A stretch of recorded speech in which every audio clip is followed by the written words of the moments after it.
हमारी टीम, हमारी सारी दर्शक और देश भर की, दुनिया भर की सारी महिलाओं को आज अंतर्राष्ट्रीय महिला दिवस की बहुत बहुत शुभकामनाएं। और वैसे तो इस तरह के दिन मनाने की जरूरत नहीं पड़नी चाहिए, हर एक दिन उनका होना ही चाहिए और होता भी है, लेकिन फिर भी हर दिन की एक खास बात होती है। तो इस खास मौके पर हमारी सारी महिला दर्शकों को बहुत बहुत शुभकामनाएं। बिल्कुल सर, और बहुत सीखने को मिलता है। और हमारी टीम में तो कुछ ऐसी हेडस्ट्रॉन्ग महिलाएं हैं जो मतलब एक डांट में ही पूरे न्यूज़ रूम को ठीक कर देती है। लेकिन सबसे बड़ी चीज़ ये है कि जो सीखने वाली चीज़ है वो मल्टीटास्किंग जी। मतलब कई बार लोग कहते हैं कि जो होम मेकर्स हैं कि आप क्या करते हैं, लेकिन जब आप उनका वर्क फ्लो देखो तो एक साथ 3, 4, 5 काम करने की ताकत जो महिलाओं में है वो आप में, हम में बिल्कुल भी नहीं है। तो मल्टीटास्किंग, एक साथ कई सारे काम, एक साथ कई सारे लोगों को हैंडल करना, जो जिसे आप मैनेजमेंट कहते हैं। और स्पेशली है ना, जनरली जो कहते हैं कि भाई जो एजुकेटेड स्किल्ड लोग हैं उनसे काम करवाना बड़ा आसान काम है, बाकी लोगों से करवाना बड़ा मुश्किल काम है। तो वो काम बखूबी महिलाएं कर सकती। तो बिल्कुल देश की प्रगति में उनका योगदान है, रहेगा और बढ़ने की और बढ़ाने की ज़रूरत है। तो हम उम्मीद करते हैं कि इस महिला दिवस पर कुछ और बेहतर हो देश भर में, दुनिया भर में। बिल्कुल, और आज हम भी सेलिब्रेट कर रहे हैं, कुछ स्पेशल प्रोग्रामिंग भी लेकर आएंगे और कई सारे स्पेशल गेस्ट भी सर आज हमारे साथ जुड़ने वाले हैं। कोशिश की आज हमने कि दिन भर आपके लिए कुछ ऐसी महिलाओं से मुलाकात करवाई जाए जो अपने आप में हम सब के लिए एक प्रेरणा है, इंस्पिरेशन है। और आज के पूरे दिन की थीम उस पर होगी। और साथ ही 11 बजे आपके लिए एक स्पेशल शो भी होगा, वेल्थ फॉर वुमेन, वो भी आप ज़रूर देखिएगा। और दिन भर आपके लिए कुछ विशेष प्रोग्राम्स हमारी तरफ से होंगे जो महिलाओं के लिए। और शाम को भी, आज इवनिंग में भी आप देखेंगे महिलाओं के लिए कुछ विशेष कार्यक्रम आपके लिए होने की तैयारी। बिल्कुल सर, तो पूरा सेलिब्रेशन है तैयार। पर बाजार पर भी हमारी नज़र बनी हुई है क्योंकि वहाँ पर भी काफ़ी एक्शन होने वाला है आज सर। काफ़ी सारे ट्रिगर्स हैं, बताएं कुछ अहम बातें आपको आज सुबह क्या दिख रही हैं? देखिए, 13वां दिन है और युद्ध रुकने, खत्म होने के कहीं आसार नहीं दिख रहे। सबसे बड़ी बात है, थकावट के आसार भी नहीं दिख रहे, क्योंकि दोनों देश लड़ते थक रहे हों, ऐसा नहीं है। बर्बादी के सारे आपको दृश्य देखने को मिलते हैं, किस तरह से शहर के शहर उजड़ गए हैं, किस तरह से पूरी सड़कें वीरान पड़ी है। लेकिन अभी भी युद्ध खत्म होने के आसार है नहीं। लेकिन कल अमेरिकी बाजारों में तेज़ गिरावट रही, 800 अंकों की गिरावट डाउ में रही। नैस्डैक लगभग 20% ऊपरी स्तरों से लुढ़क चुका है, बेयर मार्केट में जाने की तैयारी में है। और इस बार चिंता रही, जिसका जिक्र कल हम कर रहे थे, दीप की महंगाई। जिस तरह से कच्चा तेल और बाकी कमोडिटीज़ के दाम बढ़े और पहले से 40 साल के ऊपरी स्तरों पर अमेरिका की महंगाई है, तो फिर नीचे और कम होगी कैसे? ये बड़ी चिंता की बात है जो कल अमेरिकी बाजारों को समझ में आई है। ब्रेंट क्रूड, आप खुशी मनाएं या दुख हों, ये आपके ऊपर है। खुशी का कोई वैसे रीज़न नहीं है, लेकिन 139 से 122, 123 डॉलर के आसपास आया, तो आप कह सकते हैं थोड़ा नीचे आया है। लेकिन 125 डॉलर, 120 डॉलर कौन देखना चाहता है? तो अभी भी चिंता की बात तो है। एग्जिट पोल में अच्छी बात है कि कहीं कोई झटके लगने के संकेत अभी तक एग्जिट पोल में तो नहीं आए। उम्मीद के मुताबिक जैसे ओपिनियन पोल थे वैसे रिजल्ट आते हुए दिख रहे हैं, अनुमान आते हुए दिख रहे हैं। ये आज के लिए एक और बड़ा ट्रिगर है जो हमारा अपना है, बाकी सारे के सारे ट्रिगर्स इंपोर्टेड हैं। करेक्ट सर, बाकी तो सारे इंपोर्टेड हैं और रोज़ ही इन इंपोर्टेड ट्रिगर्स पर ही हमारा बड़ा फोकस बना रहता है। जैसे यूक्रेन के युद्ध की बात है, कच्चे तेल की बात चल रही है, बट आज जो डोमेस्टिक फिगर है लंबे समय बाद इंपॉर्टेंट वाला, इससे करते हैं शुरुआत सर। जैसे आप कह रहे हैं कोई नेगेटिव सरप्राइज नहीं है, बट कैसे समझना चाहिए इन exit polls? Overall exit poll अच्छे हैं दीप। अगर इसी तरह के नतीजे आते हैं, एग्जिट पोल और एग्जिट पोल्स में फर्क है। हाँ, तो एग्जैक्ट क्या आएंगे ये पता नहीं। और कई बार एग्जिट पोल के विपरीत आते हैं। विपरीत इन सेंस कि कई बार जो ज्यादातर, जैसे उत्तर प्रदेश की बात करें, 210 से लेकर 250 के बीच में ज्यादातर अनुमान है लोगों का कि बीजेपी की सीट्स आएंगी। हो सकता है उससे ज्यादा भी आ जाए, हो सकता है उससे कम भी आए। आमतौर पर एग्जिट पोल से थोड़े हटकर तो आते ही हैं, लेकिन कोई भी पोल ऐसा नहीं है जो ये कह रहा है कि सरकार फिर से नहीं बनेगी। बिल्कुल। और बाजार शायद ये देखना सुनना चाहता है कि यूपी में वही सरकार कंटिन्यू करे, ताकि आई थिंक अनयूजुअल है यूपी में बैक टू बैक सेम सरकार अगर है ना, सेम चीफ मिनिस्टर है, तो हाँ, बनते नहीं है। ऐसा अनयूजुअल यूपी में भी है, उत्तराखंड में भी हर बार सरकार बदलती, पार्टी बदलती है। लेकिन इस बार उत्तराखंड में कांटे की टक्कर है। कहना मुश्किल है कि कौन जीतेगा। गोवा में कांटे की टक्कर है, भले ही छोटा राज्य है। बाकी मणिपुर में सरकार साफ तौर पर बीजेपी की बन जाएगी और पंजाब में भी लग रहा है कि साफ तौर पर आम आदमी पार्टी की सरकार बनेगी। तो नतीजों में कुछ भी खराब नहीं, पहली चीज ये। अच्छा क्या है, हल्का सा ये अच्छा है कि उत्तर प्रदेश में फिर से बीजेपी की सरकार आ रही है। एक पावरफुल स्टेट है और वहाँ पर सरकार बनना बीजेपी के लिए बहुत ज़रूरी है, क्योंकि आप दिल्ली में है केंद्र सेंटर आपका, दिल्ली में आपकी आम आदमी पार्टी की सरकार है, पंजाब में आम आदमी की, तो दिल्ली से घिरे हुए इलाकों में वहाँ पर एक स्ट्रेंथ होना ज़रूरी है, और वो उत्तर प्रदेश है आपके एकदम लगा हुआ। तो मेरे ख्याल से जो नतीजे हैं, सॉरी जो एग्जिट पोल हैं वो अच्छे दिख रहे हैं, कहीं कोई चिंता की बात नहीं, हल्के से पॉजिटिव साइड पर है। लेकिन अल्टीमेटली कल रिजल्ट देखेंगे हम, और फिर उसके बाद सॉरी हाँ कल ही है ना, नहीं परसों 10 तारीख परसों, हाँ परसों है, तो उसके बाद तय करेंगे क्या कुछ होता है। बाजार के लिए न्यूट्रल से हल्का पॉजिटिव है, न्यूट्रल से हल्का। हाँ, अगर नतीजे एग्जिट पोल के खराब नजर आते हैं तो बाजार के लिए एक और नेगेटिव आग में घी डालना, पहले ही खराब है, FIs बेचे, कच्चा तेल, रूस यूक्रेन, लो एक और, तो एटलीस्ट वो नहीं हुआ। हाँ, कम से कम वो नहीं है। हाँ, मतलब हमें जो भी कमजोरी है वो हमें इंपोर्ट करनी है खुद के फैक्टर्स हमारे अपने ठीक है, हमारे DIA सपोर्ट चल रहा है। हाँ, डेफिनेटली ठीक है सर। तो चलिए ये एक अच्छा, ये ऐसे भी नहीं कि जो बाजार को 200 पॉइंट बढ़ा दे, हाँ पर गिराएगा नहीं। हाँ, गिरे नहीं आप तो वही ठीक है, ना गिरे तो उतना काफी है। जो आप कह रहे हैं कैपिटल प्रोटेक्शन तो हो गई। चलिए तो ये एक अच्छा संकेत है या न्यूट्रल संकेत है बाजार के लिए। बट जो नेगेटिव संकेत है सर, उसमें एक चीज एक्चुअली समझ में नहीं आ रही है। कच्चा तेल जो है 50-60% बढ़ गया है पिछले 2 महीनों में, सैंक्शंस लग गए हैं रशिया पर, इंपैक्ट होने वाला है। एक्चुअली सर ऐसा कुछ हुआ नहीं है अभी तक। जो उनकी पाइपलाइन है वो फुल कैपेसिटी पर काम कर रही है। जर्मनी UK दोनों ने कहा है कि हम खरीदते रहेंगे, इटली भी खरीद रहा है, कोई उनका सप्लाई बंद नहीं हुआ है। स्विफ्ट का रेस्ट्रिक्शन अभी तक लगा नहीं है, बात हुई है लगा नहीं है, कुछ ऐसा हुआ नहीं है। ठीक है, एक मानता है बाजार फॉरवर्ड लुकिंग होते हैं, पर इतने फॉरवर्ड लुकिंग सर? कुछ जरूरत से ज़्यादा फॉरवर्ड लुकिंग है एक्चुअली, है ना। मुझे ऐसा लग रहा है कुछ हद तक 2 चीज़ें इसमें है। या तो बाजार है ना पश्चिमी देशों के डर को समझ नहीं पा रहा कि हमें कुछ करना नहीं रशिया के अगेंस्ट, या फिर बाजार अपनी समझ में कुछ बहुत खराब का अनुमान लगा कर बैठा है। दो में से एक चीज़ हो सकती है। पहले चीज़ पे विश्लेषण करते हैं, क्यों ये आप मानकर चल सकते हैं कि पश्चिमी देश कुछ नहीं करेंगे, क्योंकि अगर खाली बोल रहे हैं और कुछ नहीं कर रहे हैं, यूक्रेन को अगर मदद भी भेजी जा रही तो दवाओं की, खाने पीने की चीज़ों की, मुश्किल से किसी ने थोड़े सैन्य मदद भेजी है कि भाई कुछ, बहुत कम, नहीं के बराबर है। और ऐसा तो है नहीं कि आज निकल कर आए और आज ही आपने चलाना शुरू कर दिया।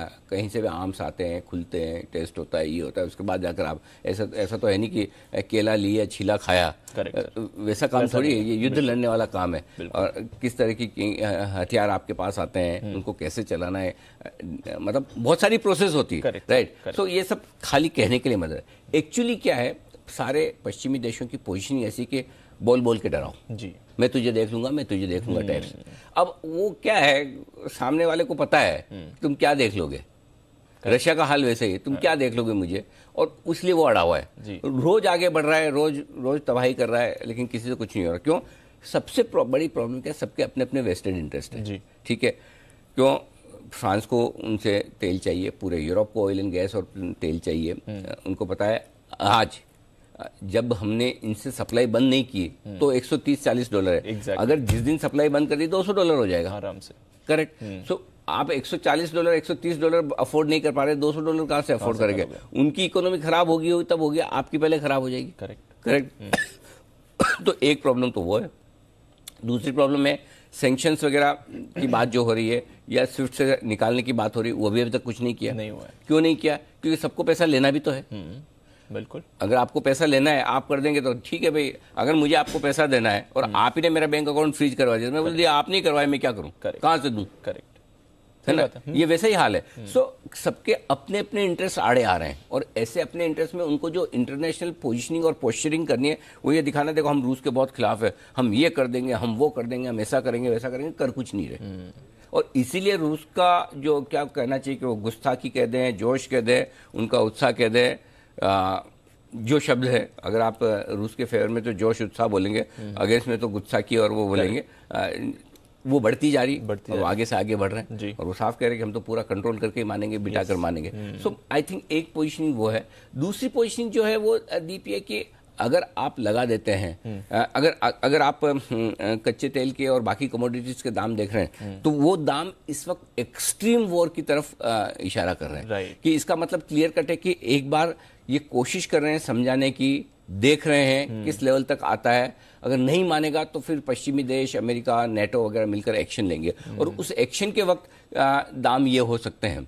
ये दाम इस वक्त के सही नहीं है जी। कि जब आपके लिए सब कुछ सप्लाई नॉर्मल है। अभी तक कहीं भी दुनिया भर में ऑयल गैस की सप्लाई में 1% भी डिस्ट्रप्शन नहीं है, नॉट अ सिंगल परसेंट। जब डिस्ट्रप्शन नहीं तो फिर ये भाव क्यों? करेक्ट भाई, कहीं तो भंडार में कमी होनी चाहिए, कहीं तो सप्लाई में कमी होनी चाहिए। अब आज एक बताइए 80-90% निकल एक दिन में बढ़ जाए, अभी तक तो सप्लाई चल रही है।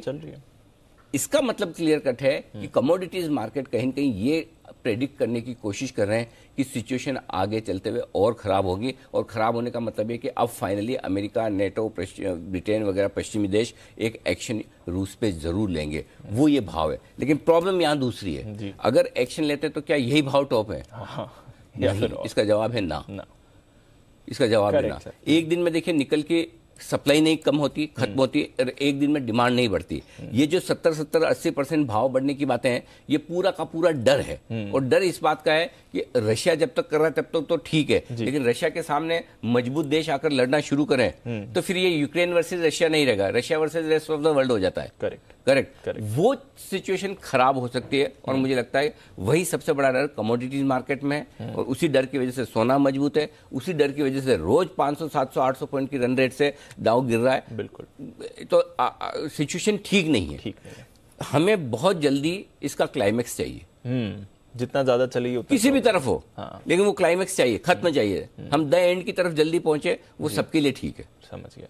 क्योंकि अल्टीमेटली देखिए समझौता दो ही तरीके, सॉल्यूशन एंड जो होगा दो ही तरह से होगा। या तो रशिया जीता के अपना झंडा लगा के बात खत्म कर दे कि भाई यूक्रेन मेरा हो गया, और सब बोले कि हम सैंक्शन रखेंगे, ये अब अगले 5 साल तक सैंक्शन चलती रहेगी। अब किस लेवल की होगी, कितनी होगी, भगवान जाने, बात खत्म। ठीक है, अब वो जबानी लड़ाई होगी या इकोनॉमिक मोर्चे पे लड़ाई होती रहेगी। दूसरा ये कि नहीं, आपने पूरा यूक्रेन बर्बाद किया, हम मिलकर आपको बर्बाद करेंगे, तो वो सिचुएशन बड़ी खराब हो सकती है और वर्ल्ड इकोनॉमी के लिए, मार्केट्स के लिए। सो दोनों में से क्या होगा हमारी समझ के बाहर की चीज है, लेकिन ये दो में से एक होगा, ये समझ में आता है। समझ में आ रहा है। क्योंकि आप देखिए रशिया ने जब बातचीत करने के लिए जिस तरह की वो रखी है शर्तें, उसमें तो बात ही नहीं हो सकती। बोले कि आप तो आओ खाली हाथ, मेरे हाथ में एक तरफ ये गन है, एक तरफ में तोप है या चाकू लेके बैठूंगा, अब बात करो।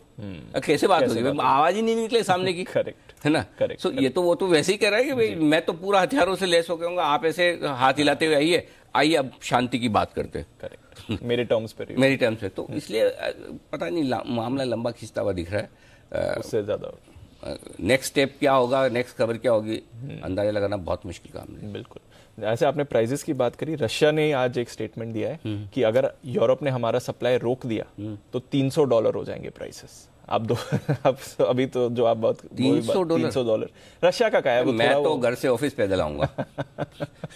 घर जाना ही नहीं है, ऑफिस में ही रहेंगे। हमसे ना हो पाएगा भाई, ये इस लेवल पे तो आज तो वैसा भाई टैंक फुल करा लो, आज बढ़ने की तैयारी में है, किसी भी वक्त बढ़ जाए पता नहीं है। गैस प्राइसेस बढ़ गए, गैस प्राइसेस बढ़ गए, पेट्रोल डीजल किसी वक्त बढ़ने की नहीं, ये वो -$35 का भाव भी गलत था और $150 का भाव भी गलत है। लेकिन वही गलत क्या है वो आप और मैं कौन है डिसाइड करने वाले। बिल्कुल। हमें सिर्फ ये करना है कि भाई कितना भी गलत हो जाए मैं जिंदा रह सकता हूं क्या, राइट, है ना। करेक्ट। -$35 पे जिन लोगों की क्रूड बिकी होगी, आज वो सोचो ना उनको कितना मातम होगा, सबसे ज्यादा, है ना। और जो मतलब आज अगर 135, 150, $200 जो भी हो जाए, जहां पर किसी की शॉर्ट कटेगी क्रूड की, फ्यूचर में वो दुखी होंगे किसी न किसी दिन। बिल्कुल। सो प्रॉब्लम ये कि बहुत सारी चीजें सही गलत होती है मार्केट में भी, जो एक्सट्रीम लेवल्स आते हैं, हमें पता है ये रहेंगे नहीं लाइफ लॉन्ग। बिल्कुल। लेकिन उस समय आप बच पाते हैं क्या? सो उसका एक ही फॉर्मूला है दीप कि लीवरेज पोजीशन कम, जीरो कम नहीं, अच्छा 0 ही कर दीजिए ऐसे मार्केट में। अगर आपने उतने ही पैसे डाले जितने आपकी जेब में थे और डिलीवरी टाइप के लेके बैठे हैं या जहां पे, तो ठीक। या फिर आपने ऑप्शंस लिए ताकि आपको पता है कि मेरी रिस्क कितनी है। जहां भी अपनी क्षमता से ज्यादा काम किया वहां गए आप काम से। मैं तो बोल दूँ जितनी क्षमता जितनी कैपेसिटी उससे कम करें तो और बेहतर है कि स्ट्रेस कम आए कि नीचे लेने के बारे में सोच तो सके, ले ना ले अलग बात है, ये सोचेंगे कब, जब पैसा होगा तो सोचेंगे ना। तो इसलिए ये मार्केट ऐसा है जहां पर लीवरेज पोजीशन तो होनी ही नहीं चाहिए। एफएनओ के ट्रेड कर लिया इधर उधर थोड़ा मस्ती वस्ती, ठीक है कि दिन भर टाइम पास कैसे हो, 5-50 हज़ार आए या चले जाए, वैसे बहुत सारे लोग हैं जिनका दिन में मन लगा रहना चाहिए, तो वो ठीक है। बट अदरवाइज ये पैसा कमाने से पैसा बचाने वाला समय है, और ये बात हम पिछले 2 हफ्ते से लगातार करें, पैसे बचाइए, कमाने के लिए ज़िंदगी पड़ी है। एब्सोल्युटली, ऐसे बाजार में तो रिस्क मैनेजमेंट ही बेस्ट है। बट एक चीज़ है सर, क्योंकि हम भाव की बात कर रहे थे, लेवल्स की बात कर रहे थे, थोड़ा ज़्यादा नहीं हो गया, थोड़ा मार्केट के लिहाज से भी कुछ ज़्यादा ही oversold? I mean Nasdaq bear market में आ गया सर 20%, हम खुद 15% नीचे निफ्टी पर। नहीं देखिए, ऐसा है कि ये तो फ्रेंकली 17,000 पे भी लगता था ज़्यादा हो गया, 16.5 पे भी, 16 पे भी, 15.5 पे भी लगता है, तो ज़्यादा तो हो ही गया। और आप और मैं दोनों जानते हैं अगर इसी स्पीड से बाजार गिरेंगे तो शायद 2 महीने में बाजार के ताला लग जाएगा, बंद हो जाएंगे। हर रोज 300 पॉइंट से गिरना है तो आपको गिरना कितना है, मतलब सीधी सी बात है, फिर तो 1-1.5 महीना और 1-1.5 महीना 2 महीना और। तो ये आपको भी पता है, मुझे भी पता है, सबको पता है कि बाजार तो बंद नहीं होंगे। Correct sir. पहले भी, इससे पहले बड़े बड़े कई कांड हो गए, कई युद्ध हो गए, कोरोना आ गया जहाँ सब कुछ बंद था, यहाँ तो चलो 2 देश ही बर्बाद हो रहे हैं, और कुछ कमोडिटीज, एक तो जमाना ऐसा भी था जहाँ सब कुछ बंद था, उसके बावजूद हम वहाँ से भी तो लाइफ हाई बनाए। तो ये सब हो जाएगा, इसमें कोई सवाल नहीं है। लेकिन ज़्यादा किसको माने, वो सवाल, वो दिक्कत है, किस चीज़ को ज़्यादा माने। अगर आपका जो सवाल है कि क्या वाकई में थोड़े ओवरसोल्ड हो गए हैं, क्या वाकई में थोड़े खराब आ गए, तो इसका जवाब है हाँ तो है, क्योंकि हम 15% गिरे। और सबसे बड़ी चीज़, डेटा आज जो बता रहे हैं वो ओवरसोल्ड है। अब कभी कभी हमेशा देखिए, एक चीज़ है कि हम हिस्टोरिकल डेटा देखते हैं और हिस्टोरिकल डेटा के बेसिस पे अगला मूव प्रेडिक्ट करने की कोशिश करते हैं, ये हमेशा होता है। जो हमने रिसर्च की बॉटम फार्मूला की, टॉप फार्मूला की, लेकिन बॉटम और टॉप फार्मूला में जो हमारे लेवल निकल कर आते हैं, हम हमेशा ये कहते हैं कि वही लेवल नहीं आएंगे, या उसके ऊपर या उसके नीचे, फिर कहीं कहीं से बाजार घूमेगा। बाजार कभी भी 100% एग्जैक्ट लेवल पर नहीं पहुंचता, स्पेशली जब टॉप और बॉटम बनाता है।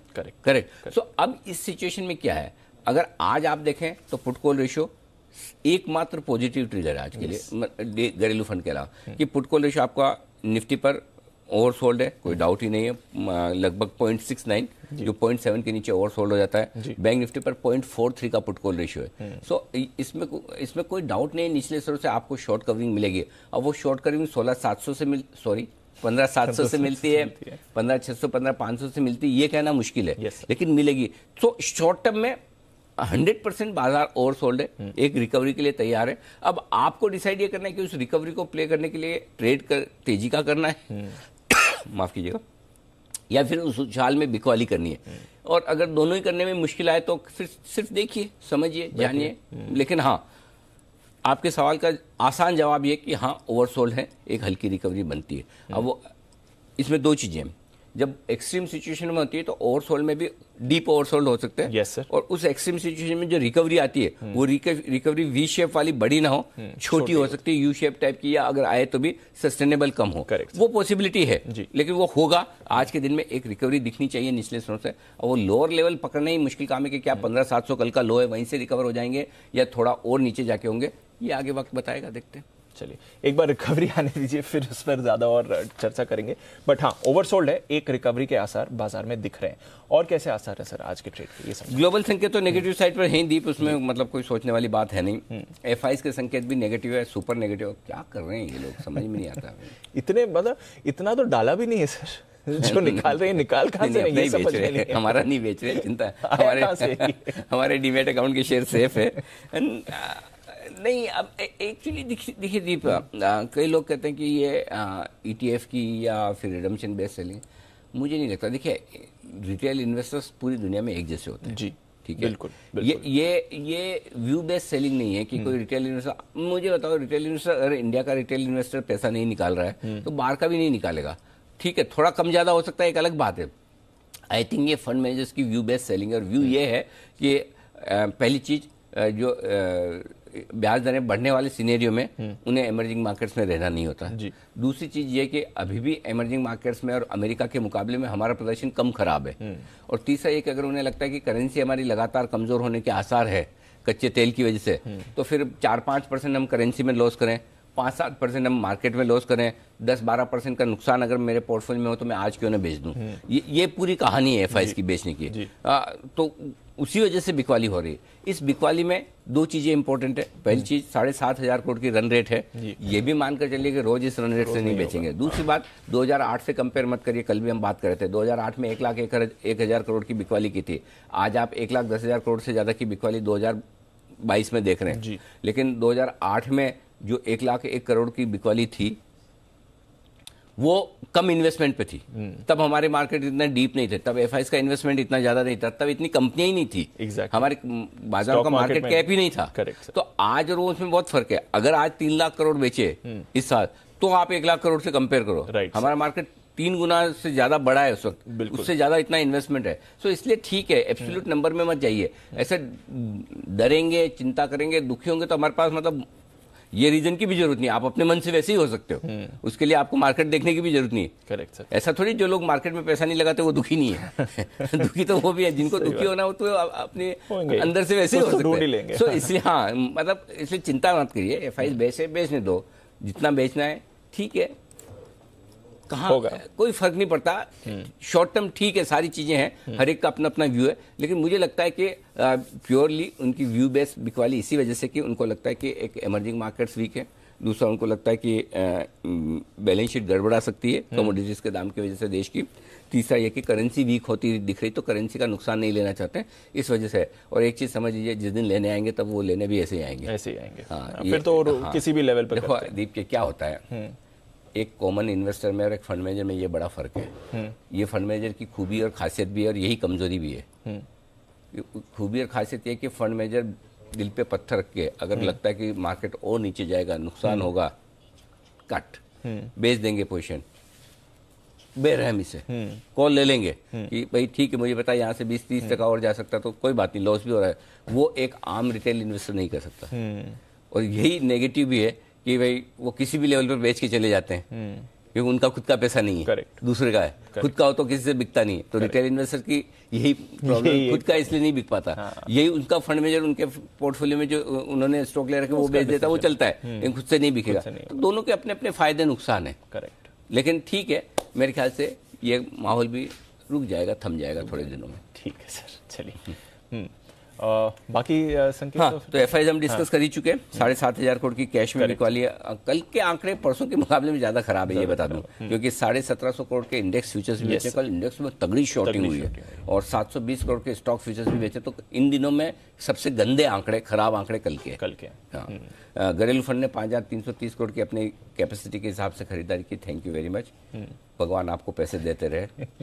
10,000 तो आ ही रहे हैं महीने के। हाँ, मतलब 10,000 जितना और आपको चाहिए, आपका खजाना कभी खाली ना हो। यही कर सकते हैं और क्या। आज स्वाति जी भी आएंगी, स्वाति कुलकर्णी है हमारे साथ, यूटीआई म्यूचुअल फंड की फंड मैनेजर, उनसे भी बातचीत करेंगे। अंतर्राष्ट्रीय महिला दिवस के मौके पर वो जुड़ेंगी भी और उनसे भी कहेंगे दम लगाकर जो खरीदारी कर रहे हैं हमारे लोकल फंड, भगवान उन्हें और ताकत दे। आइए, एफआईज के संकेत नेगेटिव, घरेलू फंड्स पॉजिटिव है। वायदा कारोबार के संकेत फॉर चेंज मैंने आज पॉजिटिव लिखे क्योंकि मुझे थोड़े मार्केट ओवरसोल्ड लग रहे हैं। बहुत दिल पे पत्थर रख के हिम्मत करके पॉजिटिव लिखा है। लिखूं ना लिखूं सोच सोच के फिर मैंने कहा लिख ही दो, जो है वो है। न्यूज़ पे डेटा गलत होते हैं और पहली और आखिरी बार नहीं हुई, पिछले 2 हफ्तों में तो कई बार डेटा गलत हुए ही हैं। सो होंगे तो हो जाएंगे, लेकिन जो है वो लिखना पड़ेगा। हम तो डेटा वाले आदमी। सेंटीमेंट और ट्रेंड नेगेटिव है। आइए, निफ्टी पर सपोर्ट जोन 15,700 15,750 है कल के लोज के आसपास। इसके नीचे जाने की संभावना कम है। अगर गए तो 15,525 15,625 यहाँ पर थोड़ी खरीदारी का मौका बन सकता है। ऊपर में 15,950 16,125 इस रेंज में जाकर रुकेंगे, अटकेंगे। मजबूती का पहला संकेत 16,150 के ऊपर निकल कर मिलेगा और तब आपके लिए 16,250 16,350 स्ट्रॉन्ग सेल जोन निकल कर आता है। बैंक निफ्टी 32,375 32,500 तुरंत प्रभाव से सपोर्ट है। इसके नीचे के लेवल दीप है नहीं मेरे पास ऑनेस्टली। इसके नीचे का जो मैंने लेवल दिया मैंने अंदाज से दिया, आप अपने हिसाब से देख लीजिएगा। अंदाज से 32,000 32,200 हो सकता है, लेकिन मेरे पास 32,375 के नीचे के लेवल निकल कर नहीं आए। हायर साइड पे 33,300 33,525 हल्की फुल्की रुकावट है। 33,900 से 34,100 स्ट्रॉन्ग सेल जो निकल कर आता है, जहां पर प्रॉफिट बुकिंग बिकवाली आने की संभावना है। ठीक है सर। सपोर्ट लेवल निफ्टी पर 15,863 पे आप बंद हुए हैं। 15,750 जहां आप खुलने के संकेत दे रहे हैं, देखिए पहला सपोर्ट वहीं आता है। 15,700 650 575 और 525 ये सारे लेवल्स। ऊपर में 865 से गिनिए पहला 950 के आसपास, 16,000, 16,125, 16,200 और 16,250 ये सारे लेवल हैं। लेवल आपको 5-6 दिख रहे होंगे, लेकिन देखिए 15,850 से 16,250, क्योंकि वॉलिटिलिटी इतनी की रेंज बड़ी निकल कर आ रही है आपके लिए।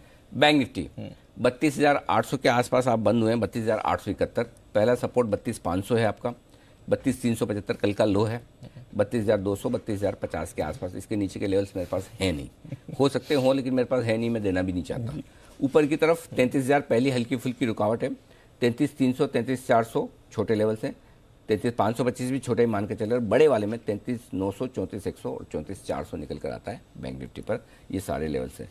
FIs की इंडेक्स पोजीशन घटकर 40% पर आ गई है। इंडेक्स में ज़्यादा दिक्कत है नहीं, लेकिन प्रॉब्लम ये कि डीप इंडेक्स है भी नहीं उनके पास में ज़्यादा, सो परसेंटेज में 40% अपने लगता है, बट कम से कम अब ठीक है, अब यहाँ से ज़्यादा इंडेक्स नहीं बेचेंगे, ये आप मानकर चल सकते हैं। ठीक है सर। और PCR हम बात कर चुके, विक्स बात कर चुके, ठीक है। पोजीशन सर मौजूदा 15,700 कल का लो है, उसे स्टॉप लॉस मानकर चलिए इंट्राडे और क्लोजिंग बेसिस पर निफ्टी पर।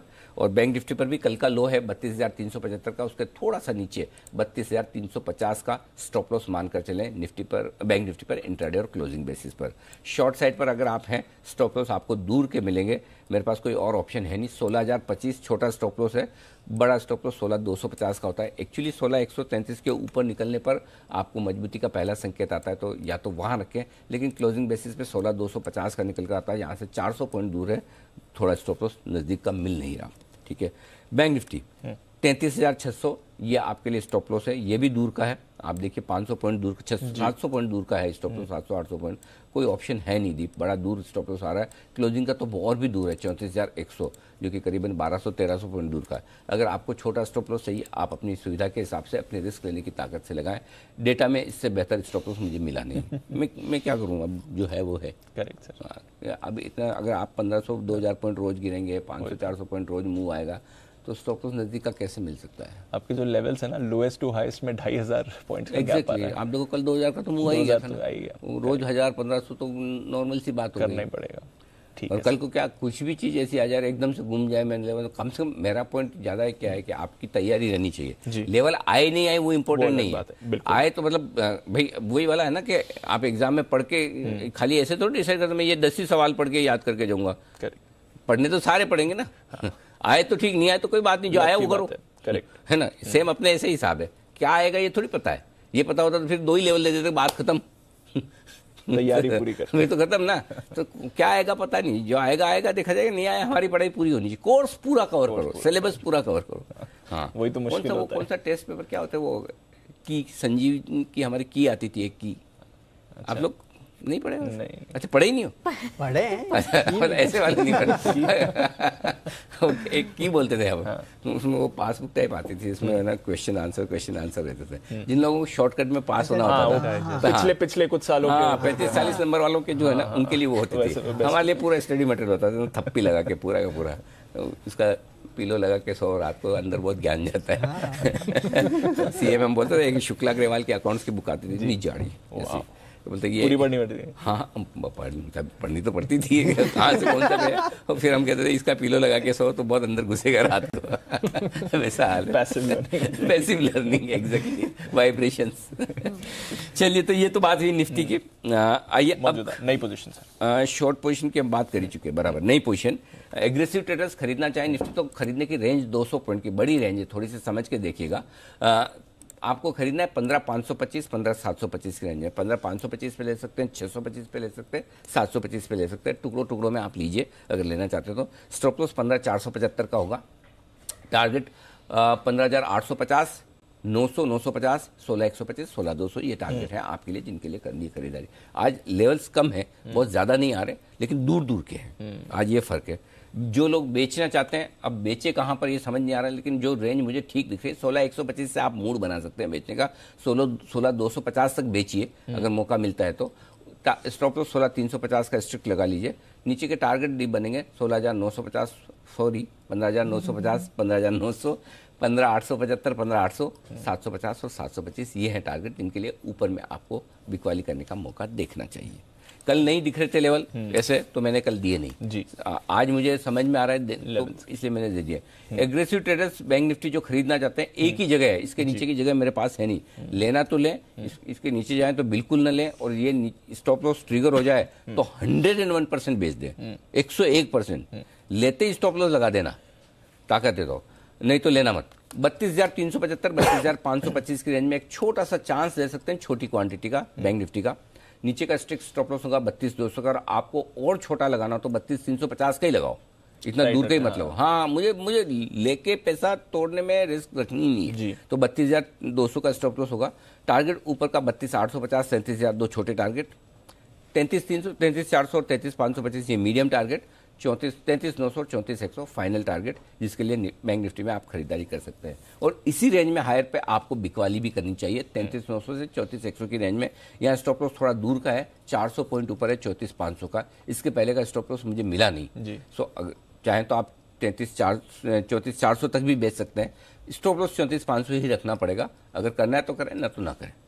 और फिर भी अगर लगता है कि मुझे एक चांस लेना है, वो ट्रेड नहीं, स्किल ट्रेड नहीं, चांस वाली के 34,100 पे बेच दिया, 100 पॉइंट ऊपर डाल देता है, ट्रिगर हो गया तो ठीक, नहीं तो ठीक। वो चांस लेने वाला अगर करना है तो अलग बात है।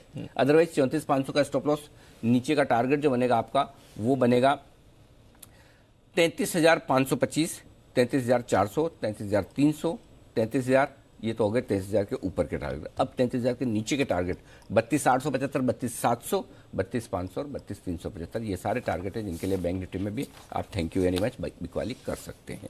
Understood sir. चलिए, ये है आपके लिए आज बाकी एफएनओ डेटा, एफआई डेटा में बात कर ले। एफएनओ डेटा में और कुछ ऐसा है नहीं, खाली एक छोटा सा लेवल बता दूं, 16,000 के आसपास हल्की रुकावट है, 16,000 के ऊपर से तेजी गिनेगा, 15,500 के नीचे, 15,700 के नीचे से मंदी गिनेगा। 15,700 से 16,000 की रेंज आज के लिए नो प्ले जो क्या बोलते हैं, मिडफील्ड है। हाँ, और एक ही दिक्कत है, बाकी डेटा में वीकली तो ठीक है, कोई खास दिक्कत नहीं है। मंथली सीरीज में 16,000, 16,500 के पुट राइटर फंसे पड़े हैं। मैं तो जैसे जैसे मार्च के एंड में जाएंगे क्या होगा भगवान जाने, मेरे को कोई टेंशन हो रही। तब की तब देखेंगे। हाँ, अभी टाइम है, तब देखेंगे, अभी टाइम है। चलिए, तो ये आज का पूरा सेटअप। आइए जान लेते हैं खबरों वाले शेयर्स और ब्रोकरेज रिपोर्ट्स भी देवांशी, वरुण और आशीष के साथ। देवांशी, मॉर्निंग, बताएं ट्रिगर्स और खबरें। Good morning. आज सबसे पहले वॉकआउट पर नजर रखिए, क्योंकि राइट इशू की आज एक्स डेट है, जहां पे 225 रुपीज प्रति शेयर का इशू प्राइस था राइट इशू खरीदने के लिए। इसके साथ ही आईजीएल पर नजर रखिए, क्योंकि दिल्ली एनसीआर में सीएनजी के जो दाम है वो बढ़ाने की घोषणा कंपनी ने कर दी है। और गैस कंपनीज पर आज नजर रहेगी, क्योंकि सीएनजी के जो दाम है वो 50 पैसे प्रति किलो यहाँ पे बढ़ते हुए दिखे दिल्ली एनसीआर और दिल्ली में, और एनसीआर में 1 रुपये प्रति किलो की बढ़ोतरी होती हुई दिखी है। तो ओवरऑल भी जो गैस कंपनीज हैं वहां पे फोकस होगा। सन टीवी 5 रुपये प्रति शेयर के अंतरिम डिविडेंड को बोर्ड से मंजूरी मिल चुकी है। नैटको फार्मा कंपनी ने रेवलीमेड, जो उनके लिए काफी इंपॉर्टेंट जेनरिक दवा है, ये जो पहला जेनरिक वर्जन है ये कंपनी ने यूएस में लॉन्च कर दिया है। एरो इंटरनेशनल लिमिटेड, जिनके साथ कंपनी ने करार किया था उनकी मार्केटिंग के लिए, उसके साथ मिलकर ये लॉन्चेस कंपनी ने किए हैं। और पिछले साल अगर बात करें तो दिसंबर 21 तक $2.3 बिलियन तक की जो टोटल बिक्री है वो इस दवा की होती हुई दिख रही है। तो ओवरऑल नैटको फार्मा के लिए पॉजिटिव। और एक्सिस बैंक ने एक क्लैरिफिकेशन दिया है, काफ़ी रिपोर्ट्स आती हुई दिख रही थी कि बैंक जो है वो सिटी इंडिया की जो रिटेल यूनिट है उसको खरीद सकती है। फिलहाल ऐसी कोई योजना नहीं है, कंपनी बातचीत कर रही है, लेकिन इस पर कोई फैसला अब तक नहीं आया है। ये बैंक की तरफ से क्लैरिफिकेशन आया है एक्सिस बैंक का। ओके, तो ये है आपके लिए क्लैरिफिकेशन एक्सिस बैंक का। नजर रखेंगे, और भी काफ़ी सारी खबरें हैं। वरुण, मॉर्निंग, बताएं कौन सी खबरें हैं आपके पास। गुड मॉर्निंग दीप। तो सबसे पहले तो इंश्योरेंस कंपनीज पे नजर रखेगा, क्योंकि फरवरी का प्रीमियम डेटा आया है। यहाँ पे आईसीआईसीआई प्रू फरवरी में पहले साल का जो प्रीमियम है उसमें करीब 23% के आसपास की गिरावट हुई है। एलआईसी फरवरी में पहले साल का प्रीमियम जो है 12,920 करोड़ से बढ़कर 17,490 करोड़। एचडीएफसी लाइफ पहले साल का प्रीमियम जो है 1,900 करोड़ से बढ़कर 2,080 करोड़, और एसबीआई लाइफ 1,750 करोड़ से बढ़कर 1,870 करोड़ के पे आया है। और मैक्स लाइफ 730 करोड़ से घटकर 695 करोड़ पे आया है। तो इसके चलते आज इंश्योरेंस कंपनीज पे नजर रखिएगा। IIFL finance, Canadian investment company Fairfax financial holding की आईआईएफएल में हिस्सेदारी बेचने की योजना है। फिलहाल इनकी हिस्सेदारी जो है वो 13.6% के आसपास की है। टाटा मोटर्स कुछ रिपोर्ट्स ये सजेस्ट कर रही है कि केरला स्टेट इलेक्ट्रिसिटी बोर्ड से इस कंपनी को 65 नए ईवीज़ का ऑर्डर मिला है। इसमें 60 टिगोर ईवीज़ है और 5 जो है वो नेक्सॉन है। इसके अलावा कुछ बल्क डील्स हुई है, जिसमें Ami Organics, Plutus Wealth Management ने 2 लाख शेयर्स बेचे हैं 885 के भाव पे और इंडियाबुल्स हाउसिंग फाइनेंस प्रोसिक अम्ब्रेला फंड पीएलसी ने 29.12 लाख शेयर्स यानी करीब 0.62% के आसपास की हिस्सेदारी बेची है। 137 रुपये 50 पैसे के आसपास के भाव पे यह सौदा हुआ है। तो ये है आपके लिए कुछ और खबरें जहां पर आपको रखनी है नजर, और कुछ फंड एक्शन भी जो होते हुए दिखाए। चलते हैं आज की ब्रोकरेज रिपोर्ट्स पर एफआईआर में।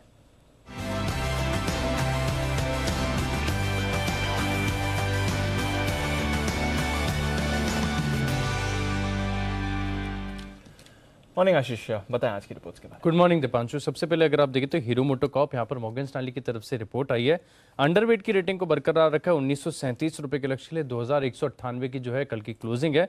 और यहाँ पर कमेंट्री में देखिए कह रहे कि वॉल्यूम्स अगर आप देखें तो लगातार कमजोर देखने को मिल रही है और लागत खर्च जो है वो बढ़ता जा रहा है। हालांकि टू व्हीलर इंडस्ट्री ऐसी है जिसने अभी तक का जितना भी इन्फ्लेशनरी प्रेशर है वो पास ऑन किया, तो यहाँ पर नजर आएगी। इसके अलावा हिंदुस्तान एरोनॉटिक्स सीएलएसी की तरफ से बढ़िया रिपोर्ट आई है। खरीदारी किराए को बरकरार रखा है। 1740 रुपए के लक्ष्य ले 1325 की जो है कल की क्लोजिंग है। और ये मान रहे कि पूरा इंटीग्रेटेड प्रोड्यूसर है ये एयरक्राफ्ट्स का एचएल, और यहाँ पर आगे जाकर काफी बढ़िया ग्रोथ देखने को मिल सकती है।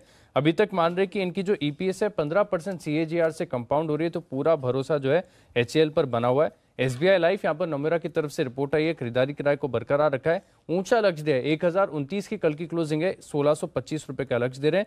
और एसबीआई काज पर भी देखें तो मॉर्गन स्टैनली जो है बुलिश है, क्योंकि ओवरवेट की रेटिंग को बरकरार रखा है। लक्ष्य दिया 1225 रुपए का। 731 जो है कल की क्लोजिंग है। और ये मान रहे कि अगर आप इनके ट्रांजैक्शंस में देखें, स्पेंडिंग में देखें तो मंथ ऑन मंथ करीब 6% की गिरावट देखने को मिली है। लेकिन एसबीआई काज ने जो है मार्केट शेयर गेन किया है, जिसके चलते स्टॉक के ऊपर बुलिश है। अल्ट्राटेक सीमेंट यहाँ पर क्रेडिट स्विस की तरफ से नोट आया है। आउट परफॉर्म की रेटिंग को बरकरार रखा है। जो लक्ष्य है वो घटा है 9250 से घटाकर 7500 कर दिया है। हालांकि इसके बाद भी अगर आप देखें तो करंट मार्केट प्राइस से ऊंचा लक्ष्य दे रहे हैं, क्योंकि 5698 की कल की क्लोजिंग है। और ये मान रहे कि कोल के प्राइसेस जो बढ़ रहे हैं इसका एक इम्पैक्ट देखने को मिल सकता है। 500 रुपए प्रति टन का जो इम्पैक्ट देखने को मिलता है। अगर $100 जो है कीमतें कोल की बढ़ती हैं तो इसका एक इम्पैक्ट देखने को मिलेगा। इंटरग्लोब एविएशन मॉर्गन स्टैनली की तरफ से रिपोर्ट आई है। ओवरवेट की रेटिंग को बरकरार रखा है। 2760 रुपए के लक्ष्य के लिए 1617 जो है कल की क्लोजिंग है। मारुति सुजुकी यहाँ पर भी इंक्वायरी की तरफ से रिपोर्ट है। आउट परफॉर्म की रेटिंग को बरकरार रखा है 9753 रुपए के लक्ष्य ले। और अंत में टाटा मोटर्स यहाँ पर मैक्वायरी की तरफ से नोट है। आउट परफॉर्म की रेटिंग को बरकरार रखा है करीब 590 रुपए के लक्ष्य ले। 394 जो है कल की क्लोजिंग है। ओके, तो ये है वो सारी की सारी आज रिपोर्ट्स जिन पर रहेगा भरपूर एक्शन। आइए बढ़ाते हैं एक्शन को आगे। हमारे सारे एक्सपर्ट्स हमारे साथ जुड़ रहे हैं। आज आपको नहीं मिलेगी पिक ऑफ द डे, नहीं मिलेगी, लेकिन आज कुछ खास पिक्स हैं आपके लिए। और विमेंस डे स्पेशल पर हमारे एक्सपर्ट्स देने जा रहे हैं आपको आज एक स्पेशल पिक।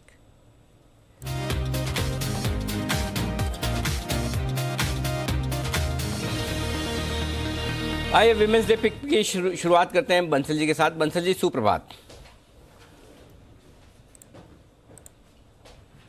देखिए अनिल जी, पहले तो सभी नारी शक्ति को अनिल जी सलाम है, हेड्स ऑफ है। और अनिल जी देखिए, gender equity begins at home. और अनिल जी, मैं तो जबरदस्त में कितनी बार बोल चुका हूं कि जो बोल रहा हूं अनिल जी आप सब जानते हैं कि मैं वो प्रैक्टिस भी करता हूं। तो मेरी जो वुमेन्स डे स्पेशल पिक है अनिल जी वो है सिप्ला।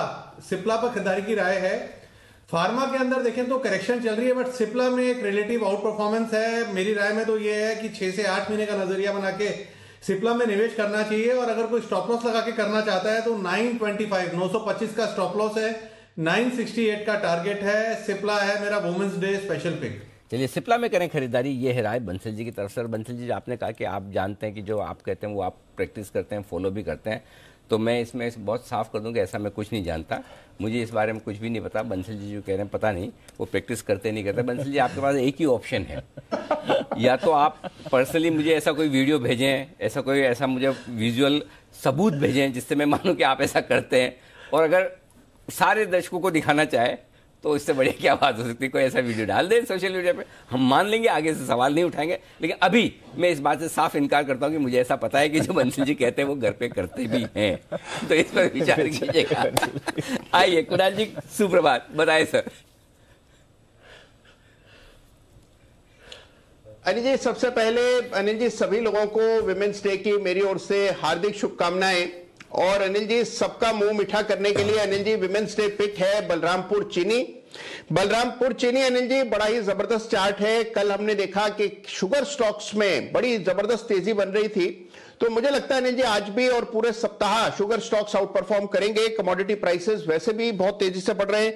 यहां पर बाय करके चले 435 रुपए पर, 435 पर स्टॉप लॉस रखना है। पहला टारगेट 455 रुपए का, इवेंचुअल टारगेट 465 रुपए का। खरीदारी की राय है बलरामपुर चीनी पर। परफेक्ट। तो ये यहाँ पर आपके लिए खरीदारी करने की राय कुणाल जी की तरफ से बलरामपुर चीनी। कल क्लोजिंग में भी ये स्टॉक उनके रडार पर आया था। अविनाश जी भी हमारे साथ है। अविनाश जी नमस्कार, बताएं sir. Good morning Anil ji, good morning Deepanshu. In fact Anil ji सारे लेडीज कम्युनिटी को हैप्पी वुमेन्स डे।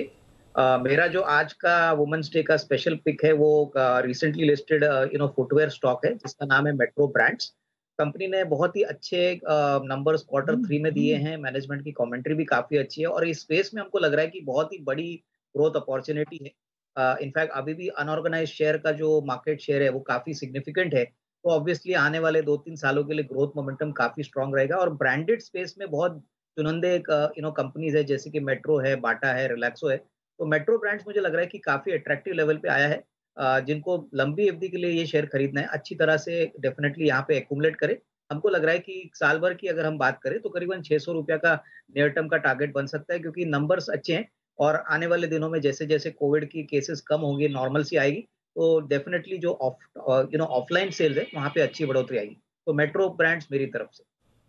ओके, तो ये है आपके लिए मेट्रो ब्रांड्स, जिनकी कमान भी एक महिला के हाथ में ही है, फराह मलिक जी, जिनका हमने इंटरव्यू भी किया था उनके आईपीओ के वक्त। यहाँ पर खरीदारी करने की राय है आपके लिए अविनाश जी। डिविडेंड भी दिया सर, 1.5 रुपए का ही है, बट कल ही आया है। कल डिविडेंड भी आया है, तो ये डिविडेंड भी आपके लिए। तो ये सारे के सारे आज के 3 बेहतरीन पिक्स हमारे एक्सपर्ट की तरफ से। बंसल जी को पसंद है सिप्ला, कुणाल जी को पसंद है बलरामपुर चीनी और अविनाश जी को पसंद है मेट्रो ब्रांड 600 रुपये के टारगेट के लिए। आइए बढ़ते आगे, कुछ और इंटरेस्टिंग स्टॉक्स है जिन पर फोकस किया जाए। IGL। अच्छा, किरण जी भी आ गए तो किरण जी की भी पिक्स ले ली जाए। किरण जी सुप्रभात, बताएं सर आपकी स्पेशल पिक आज के लिए। अनिल जी मॉर्निंग, दीप मॉर्निंग। देखिए सभी महिला को और सभी को बहुत बहुत वुमेन्स डे पे शुभकामनाएं। मेरा पिक है वर्लपूल। देखिए अनिल जी, सारे लेडीज बहुत सारे मल्टीटास्किंग करते हैं, वर्लपूल उसको मदद कर देता है। और टेक्निकली भी लॉन्ग टर्म ट्रेंड लाइन अगर देखते हैं लगभग 2019 से, तो उस ट्रेंड लाइन के बहुत नजदीक ये स्टॉक आ चुका है। तो मेरा मानना है कि ये बहुत अच्छे सपोर्ट्स पे है। Whirlpool fridge, washing machine, dish washer, microwave, mixer etcetera सब में है, तो उनका काम आसान भी हो जाएगा। और उसके साथ अगर ये स्टॉक भी लेते हैं तो एक अच्छी मुनाफा वाली मूव भी उनको देखने को मिलेगी। 1610 का स्टॉप करंट प्राइस है, स्टॉप लॉस 1590 का रहेगा। आज के लिए टारगेट 1650 1660 का रहेगा, पर पर्सनली मुझे लगता है कि 2200 तक के लेवल्स आपको देखने को मिल जाने चाहिए। ओके, तो ये है आपके लिए वर्लपूल में खरीदारी करने की राय। नहीं, खरीदारी बोला है, बिक्री वाली बोला है? अनिल जी खरीदारी बोला है। पक्का? ओके, पक्का। अच्छा, अनिल जी वर्लपूल तो एफएनओ में आ गया ना वैसे। हाँ, इसीलिए मैंने पूछा, मुझे थोड़ा सा इसीलिए लगा कि मैंने कहा एफएनओ में आने के बाद हो सकता है बिकवाली की राय भी आ जाए, कभी भरोसा नहीं है। ये है आपके लिए राय किरण जी की तरफ से वर्लपूल में खरीदारी की। अच्छा, बाय द वे, जो सवाल मैंने उठाया था बंसल जी से कि बंसल जी ऐसा कोई सबूत तो होना चाहिए जिससे लगे कि आप वाकई में, तो मैं सब लोगों को बिल्कुल, और कुणाल जी, अविनाश जी, सीबी जी, किरण जी को साक्षी और दीप को साक्षी रख के कह रहा हूँ, बंसल जी ने एक ऐसा प्रूफ भेजा है मेरे पास अभी अभी जिससे ये 101% तय होता है कि वो बिल्कुल घर पर समानता के अधिकार के साथ रहते हैं। अब वो तस्वीर में आपको दिखाना नहीं चाहता है, नहीं तो देश भर के बहुत सारे जो हमारे साथी है वो मुश्किल में आ जाएंगे और हो सकता है वो तस्वीरें देखने के बाद दीप ये सोचे कि मुझे शादी नहीं करनी। तो इसलिए, बट बंसल जी ने बिल्कुल वही जो कहा है वो एकदम 100% सच है। आई थिंक वो पिक्चर बंसल जी ने डाल दी तो और लोगों पर प्रॉब्लम आ जाएगी। बंसल जी, राष्ट्र हित में आपसे निवेदन है कि कृपया ऐसी तस्वीरें सोशल मीडिया पर पोस्ट ना करें। बाकी सब समझने वाले सब समझ ही गए, मैंने दीप को अलग से दिखा दी। और दीप कह रहे कि मैं अपने मतलब फैसला लेने के पहले एक बार बंसल जी से राय जरूर लूंगा, भविष्य में आगे सलाह मशवरा करेंगे। हाँ, जरूर, जो भी आगे बढ़ना है।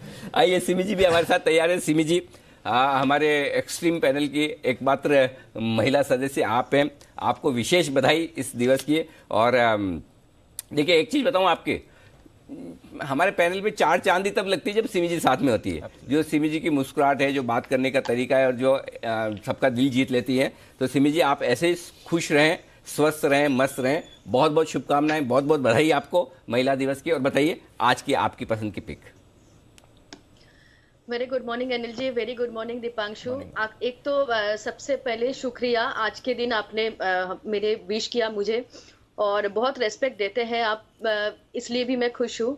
और सिर्फ देश के सारे महिला के लिए सिर्फ एक ही स्पेशल मेरे पास एक टिप्पणी होगा कि अपने आप को कभी छोटा मत समझना, क्योंकि हम लोगों में इतना ताकत है कि हम लोग घर और बाहर का काम अकेला संभाल सकते हैं। अब रहा सवाल आज के दिन के लिए पिक ऑफ द डे की, मैं एक ऐसा कंपनी आज सजेस्ट करने जा रही हूँ जो महिला परिचालित है। एक शुगर कंपनी में राजश्री शुगर्स छोटा कंपनी है, और राजश्री शुगर मुझे लगता है कि यहाँ पे, क्योंकि sugar sector as a whole मुझे लगता है कि बहुत बुलिश है, और इस स्टॉक में भी अच्छा सपोर्ट लिया। इस स्टॉक ने 200 डेमा के आसपास सपोर्ट लेके अभी 50 डेमा और 100 डेमा को क्रॉस ओवर कर रहा है। तो मुझे लगता है कि ये भी उस रैली में पार्टिसिपेट कर सकता है। तो राजश्री शुगर मेरे तरफ से होगा पिक ऑफ द डे।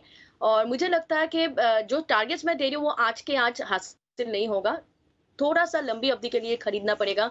2 से 3 महीने के नजरिया से 28 रुपया का कल का क्लोजिंग था, 22 का स्टॉप लॉस होगा और 40 से 45 का टारगेट होगा। काफी बड़ा टारगेट मैंने दिया है। 2 से 3 महीने का नजरिया से राजश्री शुगर को उठाइए और शामिल कीजिए पोर्टफोलियो में। ये स्टॉक भी भागने वाला है। 40 से 45 का टारगेट होगा, 22 का स्टॉप लॉस होगा। क्लोजिंग बेसिस पर स्ट्रिक्टली फॉलो करना पड़ेगा। तो सिमी जी ने देश की सारी महिलाओं को ये संदेश दिया कि अपने आप को कम न समझे और घबराएं, डरे नहीं और डटी रहें, बिल्कुल अपने हिसाब से काम करें। सिमी जी यही फॉर्मूला आप पे भी लागू होता है, सब पे नहीं, आप पे भी लागू होता है। तो आप मुंबई आने के बाद बदले ना, डरे ना, घबराए ना, कहीं कोई शॉर्ट कॉल देने की आपको जरूरत नहीं है, किसी के दबाव में ना आए।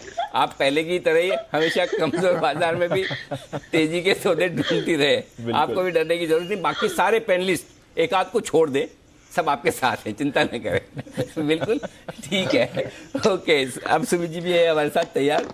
सुमित जी सुप्रभात, बताएं sir women's day special pick. Good morning Anil ji, good morning Anil ji. सबसे पहले तो देश की सभी महिलाओं को और स्पेशली जो अभी हमें सुन रहे हैं और मेरे घर पे, उन सभी को वुमेन्स डे की बहुत बहुत शुभकामनाएं। तो घर पे जिनको आप ये विशेष करें वो आशीर्वाद देने वाले हैं या फिर शुभकामनाएं देने वालों में? अनिल जी मम्मी और वाइफ दोनों हैं। तो वाइफ तो कल से गाना गा रही है कि वुमेन्स डे आ रहा है, क्या स्पेशल करोगे? तो बस दे दीजिए स्पेशल पिक, यहीं पर दे दीजिए, आप काम हो जाएगा। जी जी। तो अनिल जी मेरा ये मानना है कि वुमेन्स डे 365 दिन में से 364 डे बनाया जाता है। इसके लिए 364 दिन के लिए उनके लिए पिक लाया हूं मैं पूरे साल के लिए, जिसके अंदर वुमेन्स को ये स्टॉक खरीदना चाहिए। एक स्टॉक बड़ा जो खरीद सकते हैं, अल्ट्राटेक सीमेंट, यहाँ पे बहुत बढ़िया लेवल्स पे अवेलेबल है। 5600 के आसपास इसके अंदर खरीदारी करें, 5100 का नीचे में स्टॉप लॉस लगाएं, ऊपर में 6500 से 7000, 20% का मूव आपको आने वाले एक साल के अंदर मिनिमम मिलना चाहिए। मेरे टारगेट उससे भी ऊपर के, लेकिन कंजर्वेटिव टारगेट 6500 से 7000 के अल्ट्राटेक सीमेंट में देखने को मिल सकते हैं। जो ये अल्ट्राटेक सीमेंट नहीं खरीद सकते वो छोटा शेयर टीवीएस मोटर खरीदारी करे। यानी दूसरा पिक टीवीएस मोटर 525-530 के आसपास खरीदारी करें, 500 के नीचे का स्टॉप लॉस लगाएं, ऊपर में 600 से लेकर 650 तक के टारगेट आने वाले एक साल के अंदर देखने को मिल सकते हैं। जो अल्ट्राटेक सीमेंट ले सकते हैं वो अल्ट्राटेक सीमेंट ले, जो छोटा वाला शेयर टीवीएस मोटर लेना चाहते हैं वो टीवीएस मोटर ले। दोनों स्टॉक अगले एक साल के अंदर अच्छा परफॉर्म करेंगे और अच्छा रिटर्न देंगे। इस वुमेन्स डे से अगले वुमेन्स डे तक आपको बहुत बढ़िया रिटर्न इन शेयर्स में मिलना चाहिए। बिल्कुल, तो ये है आपके लिए टीवीएस मोटर्स पर खरीदारी की राय और इसके साथ ही UltraTech, 2 special pics Sumit ji की तरफ से। आइए अविनाश जी से कुछ खबरों वाले शेयर्स के बारे में बात करें। अविनाश जी, एक तो आईजीएल, इन्होंने सीएनजी के दाम बढ़ा दिए हैं और अब एक्सपेक्टेशन है कि सीरीज ऑफ प्राइस हाइक्स होने वाली है, बट साथ ही ऑयल मार्केटिंग कंपनीज, इस पर भी जरा अपनी राय दें अविनाश जी, क्योंकि एक्सपेक्टेशन है कि अब यहां पर भी दाम बढ़ेंगे जिस तरह से कच्चे तेल के दामों में उछाल है, तो दोनों पर अपनी राय दें सर। दीपांशु, मुझे लग रहा है कि आईजीएल में जो प्राइस इंक्रीज आया है वो ऑन एक्सपेक्टेड लाइंस है, क्योंकि रशिया यूक्रेन के वॉर के कारण जो नेचुरल गैस के प्राइसेस है वो काफी बढ़े हैं। इनफैक्ट तीसरी तिमाही में तो सारे जो सीएनजी के प्लेयर्स थे वहां पे हमने देखा था कि काफी हद तक मार्जिन प्रेशर देखने को मिला था। तो चौथी तिमाही में भी नंबर्स मेरे ख्याल से थोड़े से मार्जिन प्रेशर में रहेंगे। पूरा जो प्राइस इम्पैक्ट का बेनिफिट होगा वो FY23 के फर्स्ट क्वार्टर से होगा, और आगे से अगर क्रूड का भाव काफी सिग्निफिकेंटली ऊपर रहता है, नेचुरल गैस के प्राइसेस ऊपर रहते हैं, तो इसमें कोई डाउट नहीं कि प्राइसिंग पावर तो इन सारी कंपनीज में है। तो आईजीएल में मेरी राय में होल्ड करे, डेफिनेटली आने वाले दिनों में एनवायरनमेंट चैलेंजिंग है, बट डेफिनेटली इसको होल्ड करना चाहिए। रही बात ऑयल मार्केटिंग कंपनीज की, तो दीपांशु मुझे लग रहा है कि सारी कंपनीज शायद फोर्थ क्वार्टर इतना खराब ना रिपोर्ट करे, क्योंकि इनके पास थोड़ी इन्वेंट्री बची है। लेकिन अगर क्रूड $110-115 के ऊपर कंटिन्यूसली रहता है, आज भी सुबह सुबह क्रूड वापस 2-3% ऊपर गया है, तो इसका डेफिनेटली नेगेटिव इम्पैक्ट इनके ग्रॉस रिफाइनिंग मार्जिन पे आएगा। तो मैं समझता हूँ कि अपस्ट्रीम कंपनीज पे फोकस करिए, जैसे कि ऑयल इंडिया है, ONGC है, सलान एक्सप्लोरेशन है, हिंदुस्तान ऑयल है। तो ये सारे अपॉर्चुनिटीज कम से कम आने वाले 1-2 क्वार्टर्स के लिए आपको अच्छा तेजी का अपॉर्चुनिटी देंगे। तो ऑयल मार्केटिंग कंपनी से फ्रेश बाइंग बिल्कुल अवॉइड करें। तो फिलहाल अवॉइड करें ऑयल मार्केटिंग कंपनीज पर, और आईजीएल पर रखें नजर। आज एक्शन में रहेगा। इनफैक्ट एक बार जरा चार्ट पर राय ले लें किरण जी, आईजीएल चार्ट पर कैसा दिखता है सर? दीप, आईजीएल पे जो व्यू है वो थोड़ा सा बेरिश ही है। कोई बड़ी अपमूव देखने को नहीं मिलेगी। जो अपमूव आएगी वो वापस एक बार फिसल सकती है, क्योंकि इसने मल्टीपल सपोर्ट्स टूटे हैं। पहले 450 का था, दूसरा स्विंग बॉटम था वो लगभग 360 के आसपास का था। तो बहुत बड़ी सप्लाई ओवरपावरिंग डिमांड का सिनेरियो चार्ट्स पे देखने को मिल रहा है। बेस्ट केस सिनेरियो पे मैं फिलहाल के लिए 355 का एक लेवल देख रहा हूं, जो कि बहुत बड़ा रेजिस्टेंस बन के नजर आएगा। ये अगर क्रॉस कर देगा तो फिर एक बेस बिल्डिंग फॉर्मेशन हो गया है, ये मान के चलूंगा, और फिर बाय करने की सलाह होगी। अभी के लिए तो मैं जब तक एक ट्रेंड रिवर्सल प्राइस पैटर्न नहीं आता तब तक कोई बाय ऑन डिप्स वाली रणनीति या सस्ते में बाय करना, ये सब कुछ मैं मानता नहीं हूं इसमें। ओके, तो ये है आपके लिए आईजीएल पर राय। आइए करते हैं शुरुआत फर्स्ट रेट की हेडलाइंस के साथ।